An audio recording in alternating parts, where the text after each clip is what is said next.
Hello friends, welcome back to my YouTube channel jam versus Mac में आपका स्वागत है। तो चलिए आज जो है बहुत बड़ी रिक्वायरमेंट के बारे में जो कि रिक्रूटमेंट निकली है भाभा एटॉमिक रिसर्च सेंटर के ऊपर, डिपार्टमेंट ऑफ एटॉमिक एनर्जी के अंदर जो आता है। तो इसमें जो है रिक्रूटमेंट आई है और इसमें डिप्लोमा और क्या नाम है बीटेक, आईटीआई सब और 12th 10th सबके लिए बहुत बम्पर वैकेंसी यहाँ पे निकाली है। तो देखिए इन वैकेंसी के ऊपर थोड़ा डिस्कस कर लेते हैं कि कैसे है।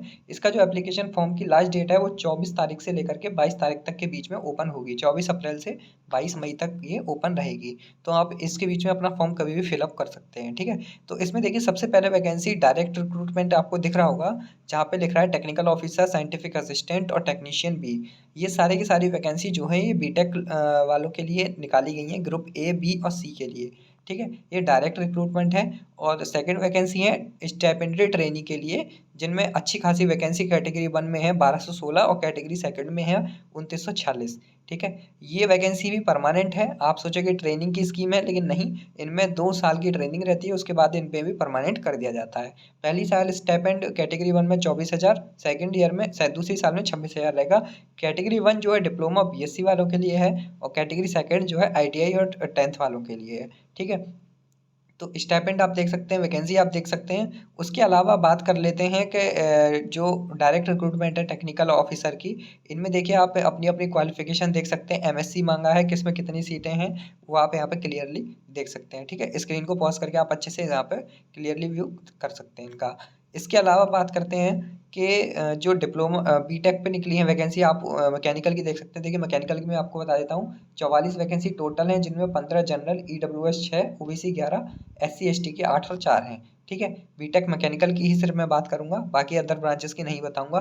बाकी मैकेनिकल में देखिए एक जगह और है, ड्रिलिंग में निकली है, 8 वैकेंसी है टोटल। तो आप यहाँ पे भी फॉर्म फिल कर सकते हैं, ठीक है। कंपटीशन याद रखिए ड्रिलिंग में कम रहेगा, कंपटीशन ड्रिलिंग में बहुत कम रहेगा। तो आप यहाँ पे भी एक अपना चांसेस बना के देख सकते हैं। इसके अलावा बात करते हैं, देखिए सीधा आते हैं कुछ कुछ जो इंपॉर्टेंट डिटेल्स है मैं आपको वही बताऊंगा कि साइंटिफिक असिस्टेंट वगैरह की आप अपने अकॉर्डिंग देख लीजिएगा कौन सी हैं। मैं स्टेपेंडरी ट्रेनी कैटेगरी 1 की स्पेशली बात करता हूँ, जिसमें मैकेनिकल की वैकेंसी देखते हैं कितना है। देखिए मैकेनिकल की वैकेंसी जो कि दे रखी है 328 वैकेंसी हैं, जिनमें 103 vacancy general, 46 S EWS, 107 vacancy you you उसकी हैं ओबीसी की, और 48 एससी की, 24 एसटी की, ठीक है। तो मैकेनिकल TR11 करके ट्रेनिंग इंजीनियरिंग करके ऐसा कुछ दे रखा है, TR11 कोड है इनका। तो आप यहाँ पे ये फॉर्म फिल कर सकते हैं, ठीक है।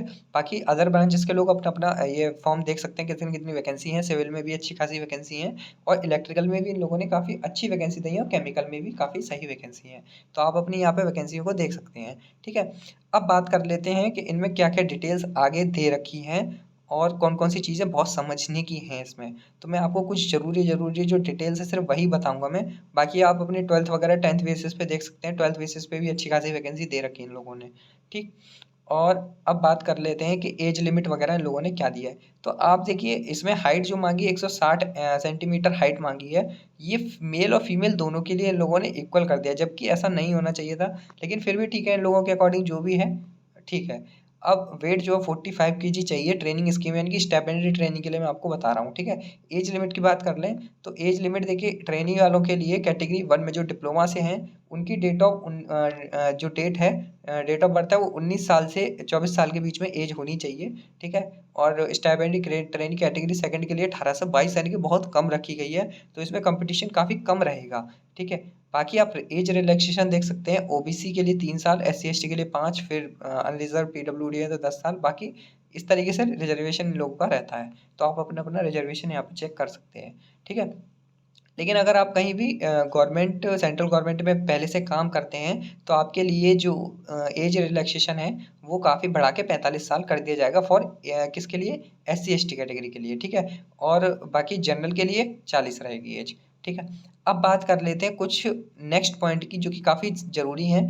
एज रिलैक्सेशन 6 to 10, 6 to 10 का मतलब ये है कि यहाँ पे जो एज रिलैक्सेशन दे रखा है ये वाला, ठीक है। यहाँ से 6 पॉइंट नंबर से ये देख रखा होगा एक्स सर्विसमैन से लेकर के, और 10 नंबर पॉइंट जो दे रखा है इन लोगों ने जो कि विडो वुमेन्स वगैरह इन लोगों के लिए होता है, ठीक है। तो यहाँ पे दे रखा है कि एज रिलैक्सेशन इन लोगों के लिए डायरेक्ट रिक्रूटमेंट में रहेगा, ठीक है। बाकी टेक्निकल ऑफिसर रहेंगे, technical officer, scientific assistant, technician भी इन लोगों के लिए है। बाकी आप सोचें कि ये जो एज रिलैक्सेशन है कैटेगरी फर्स्ट और सेकंड के लिए हो तो नहीं है। यानी कि अगर कोई भी डिप्लोमा का स्टूडेंट अगर सेंट्रल गवर्नमेंट में ऑलरेडी वर्कड है तो उसके लिए 40 साल का ये प्रावधान वाला एक्सटेंशन नहीं रहेगा। ठीक है, तो ये चीज़ आप क्लियरली याद रखिए। ठीक है, उसके अलावा कुछ कुछ चीज़ों की बात कर लेते हैं। जैसे स्टाइपेंड्री ट्रेनिंग है, उसमें देखिए 40 क्वेश्चन आते हैं। मैकेनिकल में पेपर खुरमी बेस होता है, लेकिन सीबीटी एग्जाम इस बार पहले ऑफलाइन होता था, अब कंप्यूटर बेस्ड है, तो पेपर में चेंजेस होने के पूरे चांसेस हैं। ठीक है, 1 घंटे का पेपर होगा, 1/3 की नेगेटिव होती है इसमें। इसके अलावा मैं आपको से बात करूँ कि जो रिटन एग्ज़ाम है उसमें कुछ ना कुछ रेशियो से स्टूडेंट बुलाए जाते हैं इंटरव्यू के लिए। तो इंटरव्यू के लिए जो रेशियो मिनिमम रहता है 1:3 मिनिमम रहेगा ही रहेगा। वैसे 1:7 या 1:8 तक ये लोग रखते भी हैं। ठीक है, और पूरा का पूरा जो सिलेक्शन है वो इंटरव्यू बेस्ड है। स्क्रीनिंग के लिए रिटन जो है सिर्फ स्क्रीनिंग के लिए इन लोगों ने रखा है, इसका कोई वेटेज नहीं होता है रिटन का, सिर्फ इंटरव्यू का वेटेज है पूरा पूरा। इंटरव्यू में रिटन में देखिए क्या आएगा, सिर्फ आपका टेक्निकल पेपर होगा। बाकी स्टाइपेंड्री ट्रेनिंग कैटेगरी सेकंड के लिए प्री एडवांस और स्किल तीनों पेपर होंगे। ठीक है, तो प्रीलिम में आप मैथ साइंस जनरल अवेयरनेस ये देख सकते हैं, 1/3 की इन पे भी नेगेटिव है। सेकंड वाले में 50 क्वेश्चन रहेंगे। ठीक है, तो आप स्किल टेस्ट गो और नो गो बेसिस पे होता है, इनमें बस ये शॉर्ट लिस्ट मतलब एक तरीके से क्वालिफाइंग नेचर का है। ठीक है, स्किल टेस्ट तो आप यहाँ से ये सारी चीज़ें देख सकते हैं। इसके अलावा मैं बात कर लेता हूँ कि इसकी जो एप्लीकेशन फॉर्म है वो इस वेबसाइट से आप जाके यहाँ से फॉर्म को फिल कर सकते हैं 24 तारीख के बाद। ठीक है, कभी भी फॉर्म को फिल कर सकते हैं 24 तारीख के बाद, और 28 से पहले आपको करना है। यहाँ पे एक चीज़ ध्यान रखिए, फ़ोटो का जो साइज़ है वो ये साइज़ आप यहाँ पे नोट स्क्रीनशॉट ले सकते हैं। स्क्रीन का साइज जो फ़ोटो का साइज़ और सिग्नेचर का साइज़ है वो आप क्लियरली यहाँ पे नोट करके रख लीजिए कि आपको यही साइज़ करना है। और इस फ़ोटो को साइज़ करने के लिए मैं आपको वेबसाइट बता देता हूँ। रिड्यूस केबी करके एक वेबसाइट आती है, उस reducekb.com वेबसाइट पे जाके आप अपना फ़ोटो यहाँ से साइज़ वगैरह मेंटेन कर सकते हैं। ठीक है, और आपको कुछ भी पोस्ट या करियर नहीं करना है इन लोगों को, जो भी होगा सिर्फ और सिर्फ ऑनलाइन होगा काम। तो आप अपना कोई एप्लीकेशन फॉर्म वगैरह मत भेजिएगा वहाँ पे। ठीक है, और डबल जो एक ही पोस्ट के लिए दो दो बार आप फॉर्म ना भरें, लेकिन अलग अलग पोस्ट के लिए आप फॉर्म जो है कभी भी कितने भी भर सकते हैं। ठीक है, लेकिन अलग अलग क्वालिफिकेशन के हिसाब से वो होना चाहिए। उसके अलावा एप्लीकेशन फ़ीस की बात कर लूँ तो कैटेगरी फर्स्ट के लिए वो 150 रुपये है, कैटेगरी सेकंड के लिए 100 रुपये है। SC ST PWD वुमेंस के लिए कोई फ़ीस ले नहीं रहे हैं। ठीक है, एग्ज़ाम सेंटर की मैं बात कर लेता हूँ। देखिए एग्ज़ाम सेंटर इन लोगों ने काफ़ी इस बार अच्छे दिए हैं, पहले नहीं तो ये लोग सिर्फ एक मुंबई में ही एग्ज़ाम करवाते थे। तो देखिए इस बार जो यूपी के सेंटर की बात करूँ तो देखिए दिल्ली पास में पड़ेगा। ठीक है, लखनऊ भी इन लोगों ने सेंटर दे रखा है। बाकी काफ़ी और भी पास पास के हैं, जैसे कि दिल्ली हो गया और आपका लखनऊ हो गया, जोधपुर हो गया, जयपुर हो गया।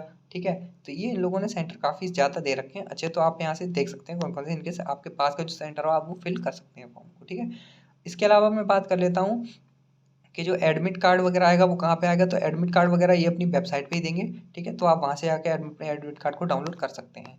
ठीक, इसके अलावा देखिए अगर आप कहीं भी काम कर रहे हैं सेंट्रल गवर्नमेंट या स्टेट गवर्नमेंट या PSU में, तो आपको NOC लाना पड़ेगा, और NOC यानी कि इंटरव्यू के टाइम पे आपको दिखानी ही पड़ेगी। ठीक है, और NOC के लिए आप कोई भी एक्सटेंशन नहीं ले सकते हैं, ये चीज़ आप याद रखिए। DV के टाइम पे आपको ये सारे अपने डॉक्यूमेंट्स लाने हैं, डॉक्यूमेंट में आप कोई भी गड़बड़ी ना करें। तो आपको ये सारी चीज़ें एनेक्चर वगैरह जो भी हैं आप अपना देख सकते हैं, और जो भी आपको एज रिलैक्सेशन का जो भी लगाना है सर्टिफिकेट जो भी है EWS SC ST OBC का, तो आप वही सारे के सारे डॉक्यूमेंट को एकदम अच्छे तरीके से क्लियरली तरीके से मतलब देख के जाएं और सही डॉक्यूमेंट को लेके जाएं। OBC सर्टिफिकेट जो होना चाहिए वो हमेशा सेंट्रल गवर्नमेंट का लगेगा। ठीक है, तो आपको यही चीज़ याद रखनी है। इसके अलावा EWS सर्टिफिकेट तो सबका एक ही रहता है, लेकिन इन लोगों ने EWS का कोई ये नहीं दे रखा कि आपको EWS देखिए, हाँ यहाँ दे रखा है कि EWS सर्टिफिकेट जो होना चाहिए आपका 2022 19/9/2022 से पहले का होना चाहिए। इन लोगों ने यहाँ पे एक डेट दे तो रखी है, बाकी इसको क्लियरली समझ में नहीं आ रहा है कि इसमें इन लोगों ने लिखा क्या है, क्योंकि एडवर्टीजमेंट नंबर एसेट नंबर ये लिख रखे हैं। तो अगर मुझे समझ में आएंगे बाद में तो मैं आपको बता दूंगा। ठीक है, बाकी इन लोगों ने फाइनेंशियल ईयर का दे रखा है कि इस डेट तक आपका इनकम सर्टिफिकेट होना चाहिए, EWS सर्टिफिकेट। ठीक है, अब बात कर लेते हैं इसकी लास्ट डेट वगैरह तो मैंने आपको बता ही दी है, और बाकी इसमें कुछ ऐसी कोई खास जानकारी नहीं बची हुई है। और अगर कोई इसमें इससे रिलेटेड कोई न्यूज़ आती है तो मैं आपको ज़रूर बता दूंगा। हाँ, इसमें आपको मैं बता देता हूँ, 2 साल की आपकी ट्रेनिंग रहेगी स्टाइपेंडी ट्रेनिंग में। ठीक है, फर्स्ट और सेकंड दोनों के लिए। इसके अलावा कैटेगरी फर्स्ट वालों को पोस्ट जो है दी जाएगी साइंटिफिक असिस्टेंट सी की, जिसमें लेवल होगा पे लेवल 7, 44,900 बेसिक पे रहेगा। कैटेगरी सेकंड को लेवल 5, 4 और 3 दिया जाएगा। ठीक है, डेंटल क्लिनिक टेक्नीशियन बी और टेक्नीशियन सी के लिए। ठीक है, बॉन्ड रहेगा इसमें, याद रखिए अगर आप सिलेक्ट हो जाते हैं और आपका ज्वाइनिंग हो जाता है तो 3 साल का आपके पास बॉन्ड हो जाएगा। आप 3 साल से पहले नौकरी को नहीं छोड़ सकते हैं। ठीक है, a trainee who fail to complete the training और serve department of 3 year after absorption, अगर आपको फिर ये छोड़ के जाते हैं कंपनी 3 साल के बाद, तो आपको ना पे करना पड़ेगा गवर्नमेंट को। 3 साल का बॉन्ड रहता है, 3 साल की आपको जो है पेमेंट देना पड़ेगा। ठीक है, इसके अलावा बाकी जनरल कंडीशन वगैरह, स्किल टेस्ट वगैरह बता रखा है। सीबीटी पेपर होगा, इंटरव्यू होगा, हिंदी इंग्लिश दोनों में हो सकता है। ठीक है, तो आप जो है अच्छे से इसकी तैयारी करके जाएं। SC ST के लिए जो है इन लोगों ने वो दे ही रखा है अपना कि आप ट्रैवलिंग अलाउंस वगैरह ले सकते हैं, जो भी रहेगा। हाँ, इसमें एक और चीज़ दे रखी है, इसमें the nature of duty will perform the candidate appointees involve working in round clock shift duties. ध्यान रखिए आपकी ड्यूटी जो है यहाँ पे शिफ्ट वाइज रह सकती है। ठीक है, आपको किसी भी इंडिया के किसी भी पार्ट में डाल सकते हैं सिलेक्टेड कैंडिडेट्स को, यहाँ पे आप अपने अकॉर्डिंग नहीं ले सकते हैं। ठीक है, यहाँ पे देखिए ये लोग जो है वेटिंग लिस्ट भी निकालते हैं, तो ऐसा कुछ नहीं है। जो लोग ज्वाइन नहीं करेंगे सिलेक्टेड लिस्ट में तो उनके लिए वेटिंग लिस्ट भी ये लोग निकालते हैं। ठीक है, उसके अलावा यहाँ पे जो ज्वाइनिंग होगी NPS के थ्रू होती है। ठीक है, candidate appointed by govern by NPS। ठीक है, और इसमें बाकी और कोई खास डिटेल नहीं है, बस यही मेन चीज़ें थी जो मैंने आपको बता दी।